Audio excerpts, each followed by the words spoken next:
Miss Boots, naka-work yun na po si Sir Ricky Dabao po. Oo, a few times before. Kamusta naman po siyang katrabaho po? Like everybody said, lahat yung sinabi tungkol sa kanya ay totoo.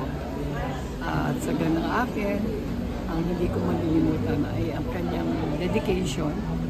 Kapag may pinasok si Ricky na endeavor, kain, talagang tutuloy-tuloy niya yun with determination, with patience, and with dedication.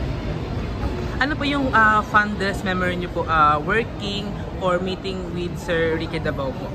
Marami kasi very close yung pamilya namin kay Ricky. Kaya sila Ricky, may maliliit talaga yung kakaibigan na kami. And of course, si Jackie Liu and Pinita. Marami, and most of all kasi patawa talaga. Enjoy talaga si Ricky. Siyempre patatawanan ka niya. But we knew that deep in his heart, he was serious with everything he did. He was serious with his family, and serious with... Miss Boots, kailan niyo po last na na-meet po si Sir Ricky Dabao po? Late last year. Oo, medyo nagkasakit na siya nun. Kaya usually yan, dumarating ng birthday ko eh. Pero January, hindi na siya nakapunta. So I think he was not feeling well. Last question na lang po. Gaano po kalaking kawalan sa industriya si Sir Ricky Dabao po?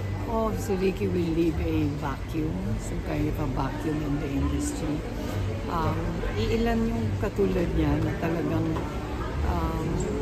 sa lahat ng aspeto ng filmmaking, on and off camera, ay malaki ang napakinabangan ng industriya sa kanya.